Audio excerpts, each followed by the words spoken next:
Okay, today is the second day of March 2021, and what I'm doing is a tape series by Vernon Howard. It's called Practical Exercises for Inner Harmony. And I want to explain a few little things about Vernon Howard. Vernon Howard was what we would call a student of Goethe, and he probably was also involved with uh, Peter Spinsky, who was a Russian, and naturally Gertrude is a Georgian, that is from the country of Georgia, and probably was also in the area Armenia too. We know that.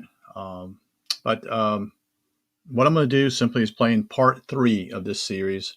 So I hope you enjoy. Thank you.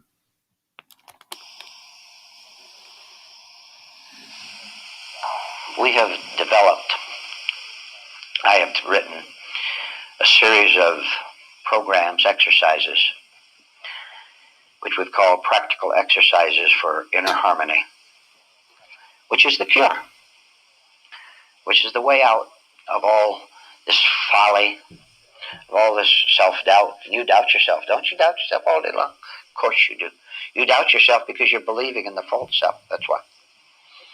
Certainty comes when the old nature has vanished and there's no one to even think about. Then there is certainty, 100% and forevermore. These exercises, which are very practical, which you can take out into the world, are now in printed form. I'm going to read one of them to you now out loud. And this exercise is one of the series called Practical Exercises for Inner Harmony. And this one is called In and Out of the House. Listen to this. A chief problem in the inner adventure is our inability to remember our instructions in order to act upon them. Success in the spiritual life depends largely upon our skill in recalling necessary facts. This exercise will strengthen your spiritual memory, enabling you to shine the light of awareness upon each event as it comes to you. Many times each day you pass in and out of the front door of your home. In this exercise, you will be aware of yourself each time you enter or exit through the front door. Simply know, be conscious that you are walking through. Now, this is not the same as thinking about it. In fact, you cannot think and be aware at the same time. Awareness is a higher state in which your whole nature feels and understands with a total sensing of what you are doing at the moment you are doing it. Many people who start this exercise are sure they will remember, only to end up on the other side of the doorway surprised and amused that they had forgotten entirely. But stay cheerful. To remember that you forgot to remember is an early form of remembering your lessons. Clearness is all that counts. If you have a confusion, if you have self-doubt, if your mind wanders away from you, if you lack clearness in your mind, therefore you'll lack it in your life. And if you lack clearness in your life, there's no way you can be what is called happy. You can be self-sufficient. You can be free of this troublesome world. There's no way you can be free unless you are clear in your mind. Now, by that definition, how happy are you? Their degree of self-doubt will be an exact degree to your confusion about what you're doing here on earth. Clearness is everything. You see, that's so simple to say and so easy for you to hear. I tell you that unless you have a clear mind, a clear inner system, unless it is clear enough for you to see out into the world, why are you wasting your time? You're wasting your time because you're looking around inside yourself to find this clearness where it can't be found. Isn't that a beautiful statement, that clearness is everything? Now you know what to do. Now you know, as long as you're remaining on the level of of doubt, of chasing around, of false excitements, you know as long as you do that, you can't lead a content life. And just now, I must tell you that you have very little desire to lead a content life. To you, the very idea of anything that is different from your muddled mind, the idea of anything different becomes the enemy. I've told you many times, as long as all you know is your own nature and your old ways of getting irritable, of blaming someone, as long as you have this, the very idea of clearness has no meaning to you, therefore you can't desire it. We'll go into a little deeper into this later on, but I want to give you a short illustration for now on this point. There's a motorist who was driving out in a remote part of the country. No people out there at all, just trees and grass and very narrow highway. And he was out there, though, to find a very definite destination, to arrive at a certain place. And it was a very windy country. And when he got out there, he lost his way. So he did the thing that seemed reasonable to him, was to take his map and stop the car and take his map out of the car and spread it out over the hood and find out where he was and find out where he went wrong. And because it was so windy and galish out there, he took his hand off the map just a little too long, and the wind whipped it away from the car, and it bounded out into the field. He ran after it for a short ways. Then he began to see that the wind was taking it just a little bit faster than he was running. So he said to himself, it's not worth it. I'll do something else. And what he did was a terrible mistake. The kind of mistake that human beings have been making all their lives. And you'll see the results of it in just a second. He got tired of chasing the map wherein accuracy was located. And he said, does this sound familiar to you? He said, I will use my own judgment. I will do it myself. I will use my own mind to find out where I'm supposed to go. And that's exactly what he did. He abandoned the map out there somewhere, bouncing along the top of the grass. He abandoned the map, got in the car, and for the next 4 or 5 hours he wasted his life. And all the time he was chasing around trying to find his destination and failing to do so, he was getting angrier, burning inside, which was what he always did, which is the way you always do, because you get into wrong situations through ignorance, and then you have the same reaction to it. You start to burn. But after a while, he got a little bit tired of chasing around and not getting to where he wanted to go, so he had to do a little bit of self-investigation, didn't he? He said, I'm not getting anywhere. I'm being very foolish. And I did a very foolish thing back there by not making an effort at the time to go get the map when it was within reach practically. If I just put out a little more effort, I hadn't been so lazy, if I hadn't had so much false confidence in myself. It had the gambling nature which so many people have. Maybe it will turn out right. Maybe I won't have to expend the energy to find the map. And maybe all of us learn the hard way, as that man did, that you're going to have to come to a halt sometime and see what you're doing and swallow your pride, as they say, which he did. And he came back to where he started. Listen to me. He came back to where he started, where he had lost the map in the first place, and began all over. He had a general idea of where the map was, so he walked across the grass and up and down gullies, and finally there it was, banged up against a bush. He picked it up and brought it back. And 5 minutes after knowing where he was supposed to go, he was there. The story of our life, we find it so hard to admit that there might be some kind of a direction, some kind of an accurate authority that has more intelligence than we have, and we're always worried that we're going to put out all this energy and maybe it's wasted. Why don't you find out about it? You know, laziness, I bow to you. Laziness has become so habitual with us that when you come to a room like this where you're told you're going to have to stop being lazy, you're going to have to work against your usual habits, we get dismayed and we get discouraged and we say, I would rather continue in my own ways because it doesn't take any effort. It doesn't take any effort. You're using every bit of energy, your mind, your feelings. You're using your life to lose yourself. Using your life in the wrong way. And you say, I don't want to make effort.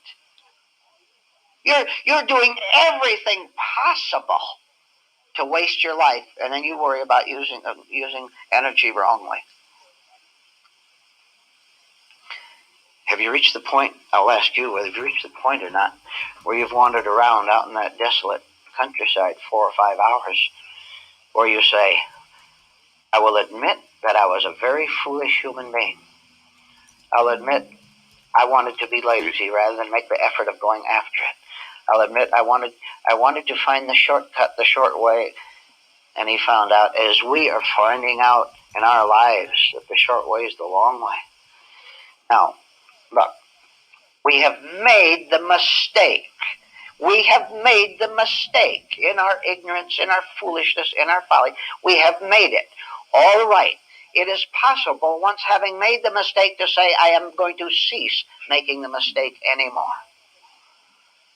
I don't want to have to go back to that car where the map first flew away. I don't want to have to go back there, because that would be an admission that I've wasted 4 or 5 hours of my life. You see why it's so hard? You're going to have to say you've been foolish up to this point of your life. Wasted 4 or 5 hours, that's no humiliation. Wait till you really get slammed by the facts, the higher truth. It says you have to admit that you've never done a single thing right in your life, and you haven't. And the reason you haven't is because it's impossible for you, as a so-called separate individuality, to do anything either right or wrong. You know about that, don't you? We've discussed that before. We're always looking around to find credit for ourselves and find someone to blame when we do something wrong. Why don't you try something drastic, something new?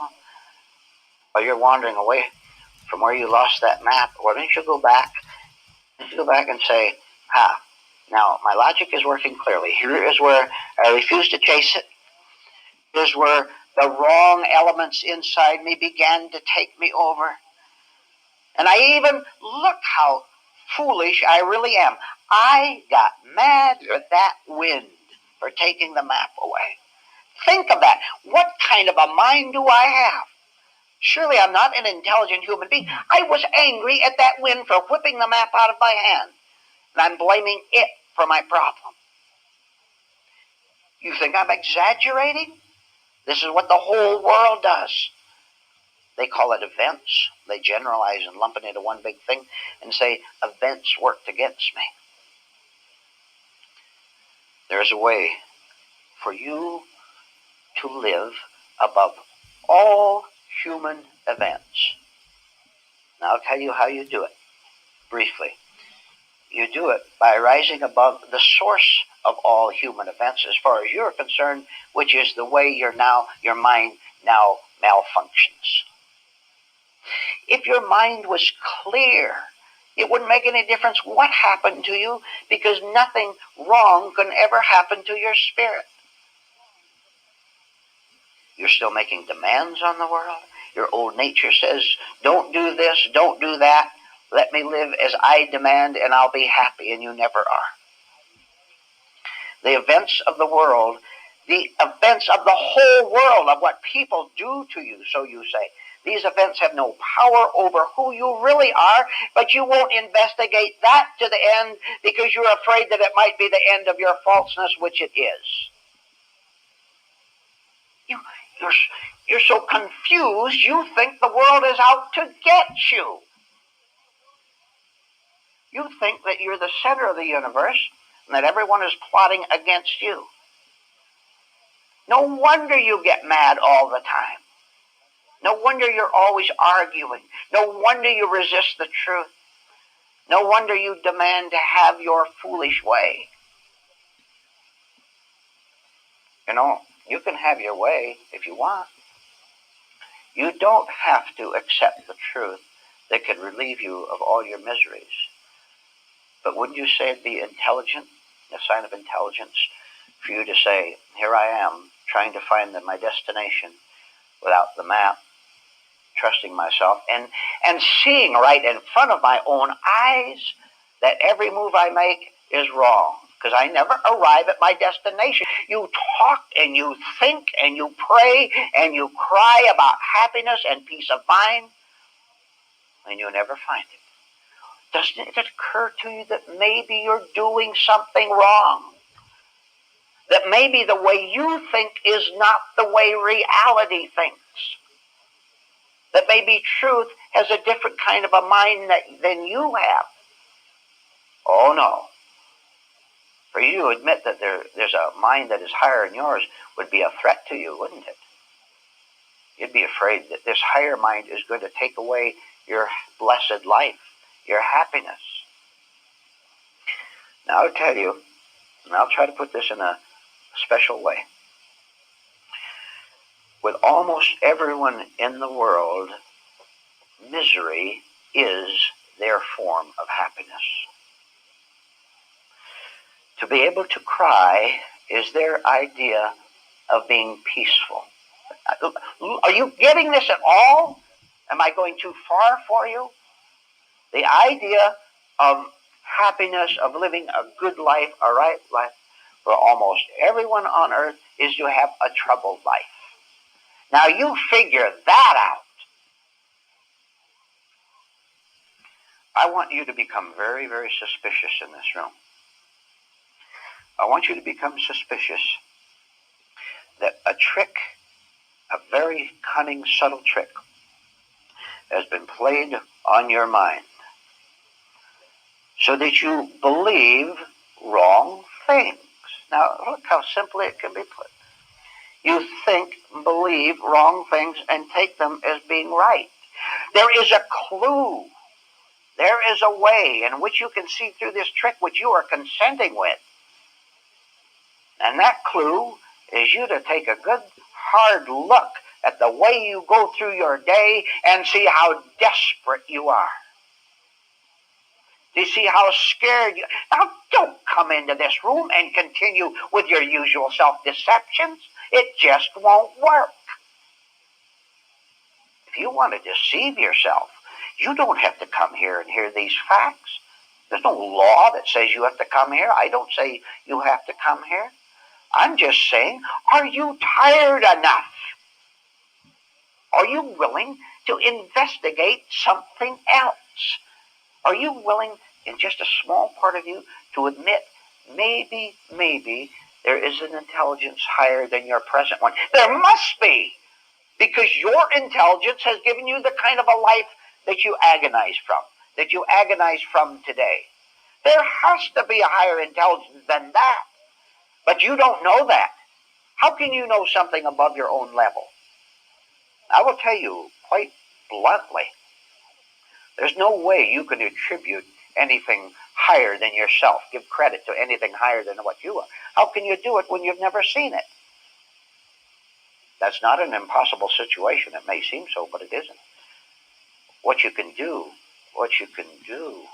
is be willing to give up your very peculiar kind of intelligence, of action, of what you call progress in your life. What you can do is get utterly suspicious that you have been deceived and that everyone around you is in a conspiracy to keep you deceived, and you're doing the same thing to them. Because human beings who reject the truth, who reject anything that's unlike them, they are always in a conspiracy. Talk about a criminal conspiracy. Look what it's done to this earth. Look what it's done inside of you, where you're not in control at all. You're taken over all day long by these impulses. You see something and you say, I want. You feel something and you say, I resent that feeling there. You have no command, no control at all. You can't walk through life. You have to chase around. All because you refuse to go after the map. All because you said, I'm going to see if I can make it on my own. For heaven's sake. Miserable little wretches saying, I'm going to make it on my own. That's the supreme cry and the tragedy of a pure egotist. I'm going to do it on my own. They haven't any idea of the words they just said. And they're not going to hear you if you play them back to them and said, Sir or Madam, do you know what you just said? You just said that I don't need truth. I don't need reality. I don't need anything but myself, and I'm going to direct myself to my destination.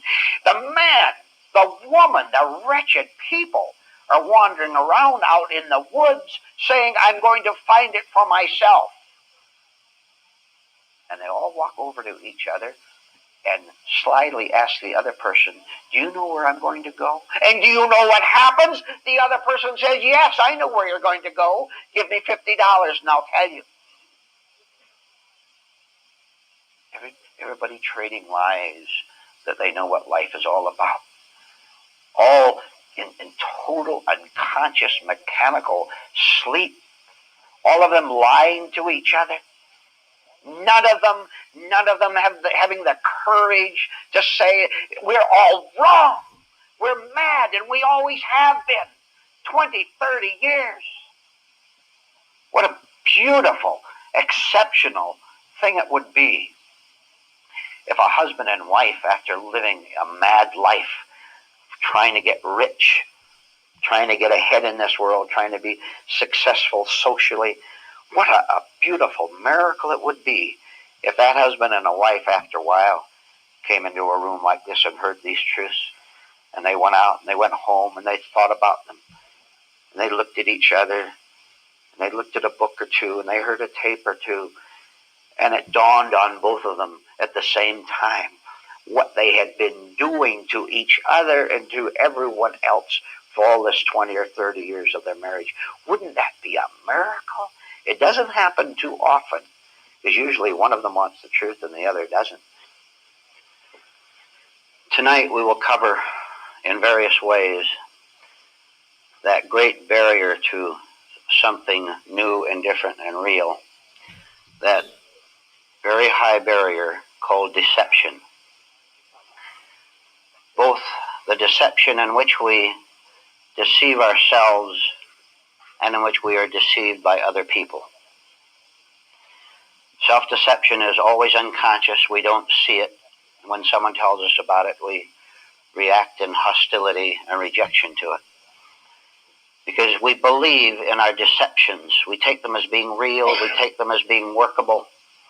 We take them as being something that can guide us all the way out. And we cling to them very fiercely, refusing to let other people take them away from us, refusing to let people who know the truth dissolve them through teachings.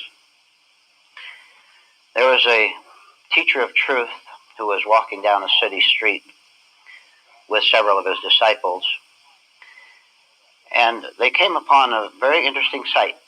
And what they saw was a huge gathering of people, 10,000 people. And they were gathered in front of a very large public building, and what they were witnessing was a speech, a talk on the courtyard steps, a talk by a very famous man in the world. They were hearing a speech by a man who was involved in government, involved in politics, involved in finances.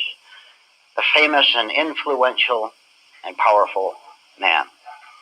And the disciples and their teacher paused as they walked past, and the students appeared to be interested. And they said, well, here's a very powerful man telling other people in his speech how to solve the problems of the world.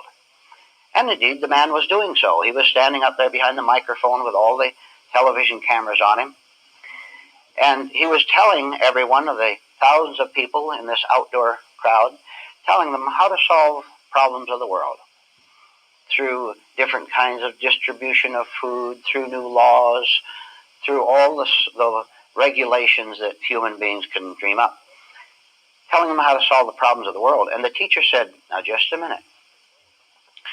I want to tell you something that you don't understand and that millions of other people don't understand about this man standing there, this man so well-dressed and well-groomed in his suit and tie, who appears so authoritative and so knowledgeable.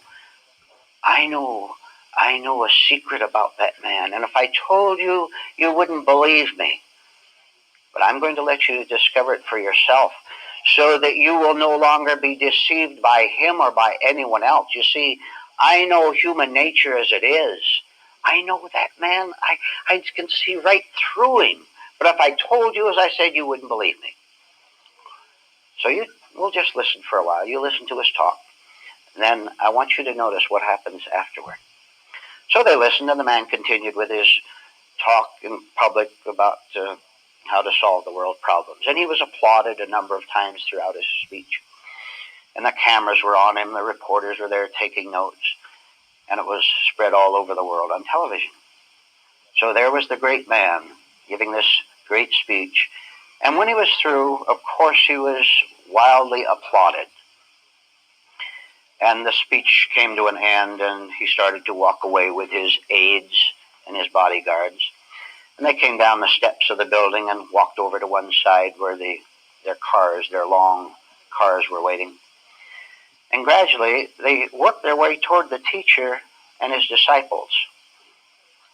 And finally, the cameras were turned off because the great man had walked out of vision of the cameras, and the crowd started to depart.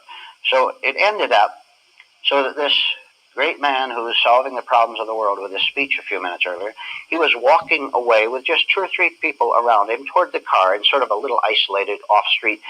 But the teacher, the spiritual teacher, and his students could look down and see everything that was going on as he went to his car. And the teacher said, now I want you to watch. And I will tell you what that man was really thinking about over the whole hour's time that he was on those cameras throughout the world. I will tell you what he was really thinking about subconsciously, unconsciously, way down underneath while he was appearing to be talking intelligently about solving the problems of the world. You won't believe me if I tell you, so I'm going to let you see for yourself. And then even then we'll see whether you believe me or not. So they all the students, about a dozen of them, watched very carefully as this great man came over to the car and just about to get in. And the teacher said, all right, just about now he's about to do it. And the great man did it. And what he did was to reach into the side pocket of his coat and pull out a candy bar. And he took that candy bar out, and he was lost to the entire world in taking the paper off it and eagerly looking at it. And he took his first bite and took a sigh. The teacher said, that's what he was living for the last hour, and you thought he was solving the world's problem. I'm telling you, this is the way it is. You have got to see through people. Stop being deceived. See the little children running around with candy bars and they can hardly wait to get out of public sight so they can have their first bite. I have described to you all the great authorities of the world. I'm telling you, they run around with candy bars in their pocket. And yet millions of people believe in them. They don't see that the man can't even solve his own internal problems, to say nothing of solving the world difficulties.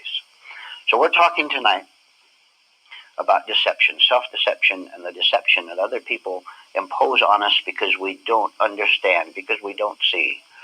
Our own personal self-deception makes us a victim of anyone else who wants to deceive us if they wish to do so, and they do wish to do so. So I'm now going to read you an exercise in one of the series of practical exercises for internal harmony. And this exercise, again, is one that you can take out into the world, think about, work with, and you'll see for yourself what it's all about. And the title of this particular exercise is, Never Again Be Deceived. I am now reading it. Never again be deceived. How much would you pay for a method for preventing you from ever again getting deceived and hurt by other people? Well, you have this superb system in front of you right now. Here is the exercise. Listen very carefully when other people talk to you. Detect deception in their words. Notice when and how they are telling you what you want to hear in order to get something from you, whether love or money or whatever. Remember, no one is ever what he appears to be.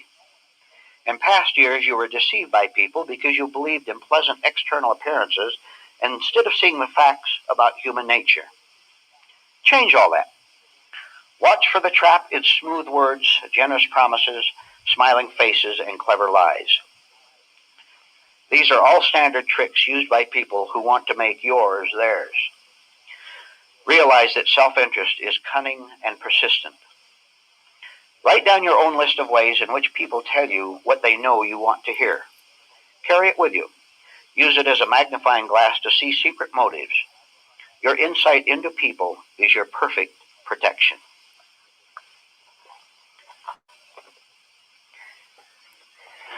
There's another story that will continue with this point about this terrible pain we have of not seeing inside of ourselves and therefore falling victims to our own past conditioning. Listen to this now, and I want you to see yourself in the following illustrative story. There was a man who, as he went around in life, just as you go around in life, he found a strange thing happen to him. It was strange because it was the first time he'd ever observed it happening. And here's what he found. And I want you to nod your head if this happens to you too. And those of you listening to this talk, you can nod also if this happens to you. And I know it does. This man went around and found that wherever he went, people demanded that he explain himself to them. He'd go around, and anyone with even the slightest bit of authority would go around telling him that he must explain why he behaves the way he behaves to them. The neighbor asked, "Why do your leaves fall into my yard?" And I suppose the reason they fell into your yard, sir, is because they fell off the tree first. And his lady friend demanded to know why he didn't give her more attention. And I suppose the answer to that is because he only has so much attention to give. And dear lady, I can't give you more than a certain percentage because there are other things in life. He began to feel pressured by all the people who demanded an explanation of him wherever he went, a dozen times a day, in small, subtle ways, and also large authorities. You explain why you did this or that. Explain to us. Explain to me. He became very conscious. This is what happened to him as he went out into the world. And finally, one day, about a year after first becoming aware that this is what was happening, he got up one morning, Sunday morning, didn't have to work, and he took a walk down the city street. And if you could have seen him, you would have seen that he was in a very pensive, thoughtful mood. His head was down, but he was thinking. And he walked to the city park, some distance, walked through it, all the time, his hands behind his back, walking slowly, pondering something. And a couple hours later, he finally arrived back home, having thought it through. And he sat down on the couch, and all the pondering that he had been doing finally made sense to him, came to a solution, that is. And he nodded his head, and he understood something that was overwhelming. He knew he discovered a great secret about his life, but he didn't talk about it to anyone that night. But when he got up the next morning, he was a new man in a very special way. And I'll tell you how he was new. When he went out into the world, the next person who asked him to explain himself to them, he said very politely, very innocently, he said, "Please, sir, just a minute. You have asked me to explain myself to you. Now I'm going to tell you something. You are going to explain yourself to me. I am not going to explain myself to you. I have explained myself to myself for a full year, and I know what was going on. I want you to explain to me why you demand that I explain myself to you. Who gave you authority over me? Who told you that I had to explain what I do, how I think, the way I live? Who gave you the authority in any way at all to say that I must explain my life to you? I want you to explain yourself to me, why you think that I must explain to you. And when he did that, when he said that, of course, the other person reacted, several people that he said this to reacted in various ways. Some were simply dumbfounded. Others were a little bit irritated. Others just didn't know what to say. I'm wondering if you're seeing the point of this. I'm talking to you about an inner attitude that will come to you when you get on a little bit, well, not a little bit, on a much higher level than you're on now. You must never go out into the world and talk that way to anyone else. I said that to get the point over to you. I'm trying to tell you, you had better stop fawning before the world. You had better cancel the opposites. One of the sides, one of the opposites is you think you must explain to others. You really think that they have a legitimate reason for telling you that you must explain to them what your life is all about, and how come you don't please me more? How come you don't live according to our standards? That's one side. The other side is you think that you can really demand an explanation from them. And I said that just for the purpose of illustration. I am talking about a very silent but powerful inner attitude in which you know so clearly, so fully, that you don't have to explain yourself to anyone else, that you never have to say a word to them. You're too clear, you're too powerful in yourself. You know that you don't. Now, don't you do this mechanically. Don't you go out and say this to other people with words. I'm talking about a spiritual adventure. Now, I know where you are now. Now, let's go back a little bit. Are you aware now, even though I've explained it to you, how other people are all the time making demands on you? Now, if you want to use another word than explanation, go ahead. They're putting pressure on you to agree with them. They're putting pressure on you to go along with what they want. And remember the line in the exercise that I read, that people tell you what you want to hear. I will guarantee you that just in the last week, half the people or more that you met told you things that you wanted to hear because they're cunning in order to get something from you. Right? Haven't you fallen for it long enough? Aren't you so alert now that you would listen to them talk? You listen to where they demand that you explain. Don't you explain anything to anyone. Never again, never. Don't you dare, for your sake, for your spirit's sake. I'm not talking about wrong wrath. I'm talking about right rebellion. You have to have right feeling in it. If you don't feel it, you don't know it. Your right emotions have to know it as well as your right thoughts. Till you get to this point that I described a little bit earlier, where you know so well, so purely, so absolutely, that you don't have to explain yourself to anyone else because there's no one there to do the explaining. There's only the awareness, the knowledge, the insight of who you really are. Do you think truth goes around explaining itself and fawning to other people? Not at all. If you're living from your real nature, you won't go out into that world hostile. And you see, when you have to explain yourself, you are hostile and you resent it, don't you? And you burn way down deep inside, but you're afraid of that other person. You're afraid of what they can do to you. or they might take something away from you, or they might look at you viciously. You're afraid that they're going to turn, they're going to flip-flop from that nice, pleasant person to a violent person, a threatening person, aren't you? When you're living from who you really are, life becomes so easy because your mechanical replies of explanations and excuses and alibis is just not there. Someone says, please explain yourself to me. And they say that to you, let's say, and you're living on a very high level. You don't have any reply. Who are they talking to? Years ago, before you discovered these things, you had a quick reply, didn't you? A defensive one or an attacking one. If that person had great authority over you, you put on a phony act yourself, didn't you, of being polite?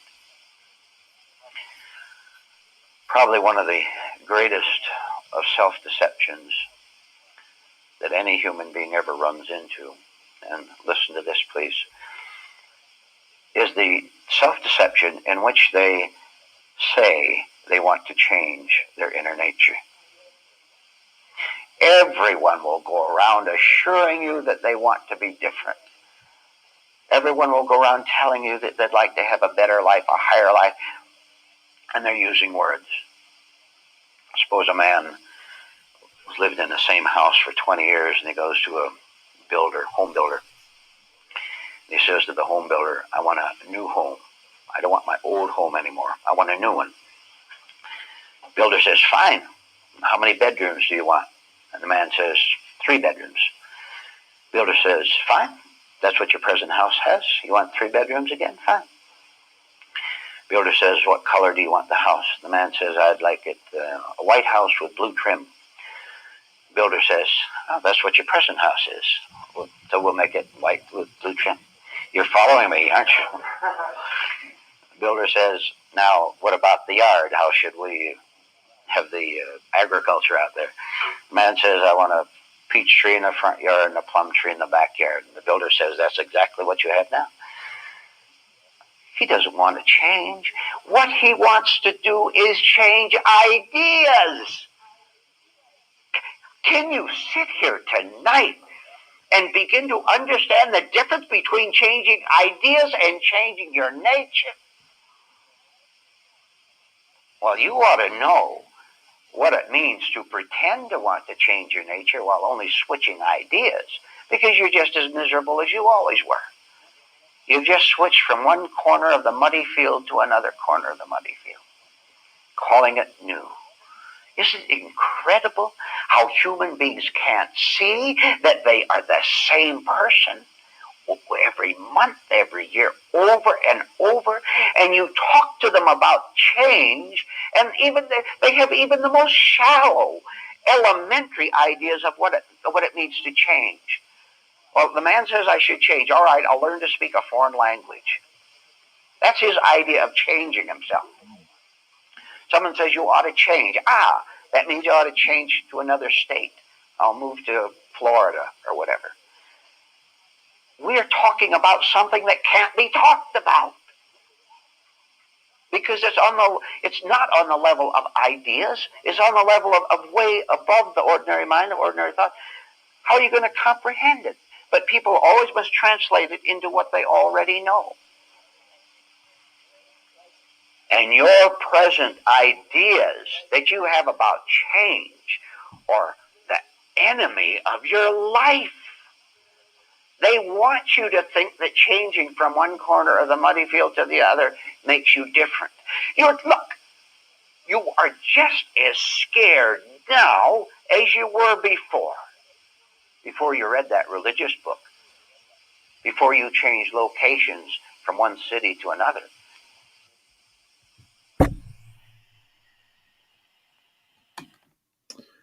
Okay, that concludes the broadcast tonight.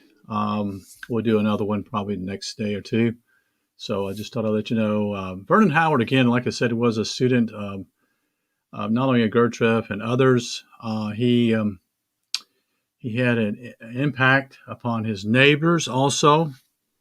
They saw something different about him as he lived in California for quite a while until he moved to Boulder City. At one time, he was going back and forth from Los Angeles to Boulder City, Nevada, or either he was spending nights in a motel there. He did this all on his own. As far as I know, he was never married, but he had written books in the past dealing with what we call children's books. And then he began to search out things in his own self. And he did a lot of reading, apparently. And as far as I know, he became a changed man.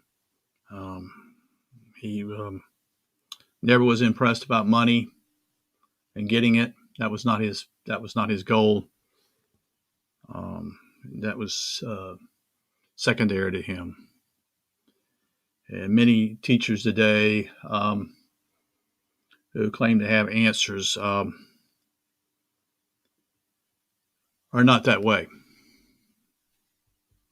They simply want to make as much money as they can, or to get an audience, a large audiences, somehow, and extract money again in that way. Again, I think he had probably no more than 24 to 25 students. I'm sure they had to pay him some type of fee, but it wasn't extravagant. These people were seeking to find the truth themselves, and Vernon Howard did that. And that's why we have recordings of him, is simply is that he was not in the mood to, quote unquote, make money. And I came across him somehow, I don't remember.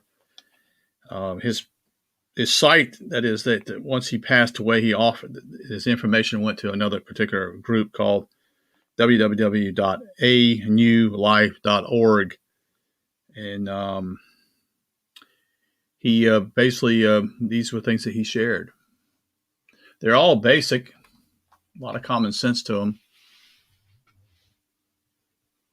He did not, he used some of the same tricks not tricks, but the ways to jar people, to get them to wake up, to be aware,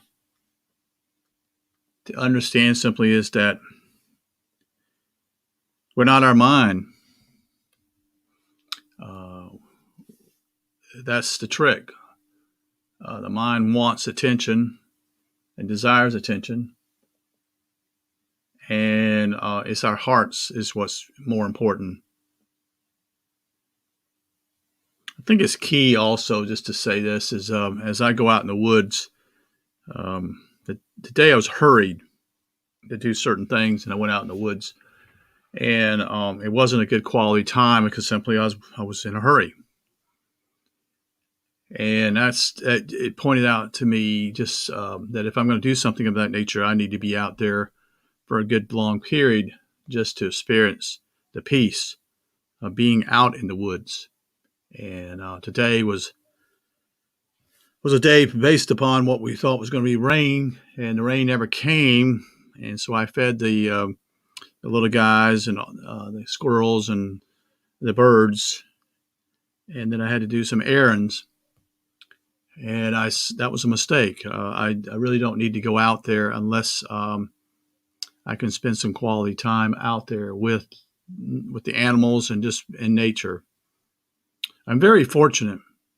I live only live a couple miles away from this place, so it's important just to understand that when you're in a hurry, you don't take the time to spend quality time.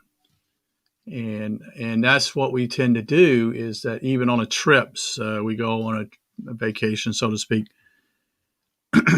Many times we're in a hurry to see as much as we can see. But it's not really what I call quality time, you see, to experience the whole thing. Sometimes I think we do it just to say we've been there. Hey, I was at such and such place, da da da da, and or either Another thing I see with people as I'm older is, and I have a camera on my phone, yes, is that people they want to record it, but they're not there. Do you understand? They're not experiencing it. They want to record it, so they don't have what we call a live experience. They are just recording it for others. They're not doing it. In some ways, they could do it for themselves, but they're not really there. You see, they are basically doing this to promote themselves in some way or share. And I've done that myself. A lot of it I do simply is I want others to see the beauty of where I'm at, and also simply is the sounds, the songs, and the singing of the birds and the critters in the woods. But what I'm referring to simply is that people um, are rushed to do things, and I did that today, and I was critical that it was a mistake on my part. Anyway, I wish you a good evening. You take care. Thank you.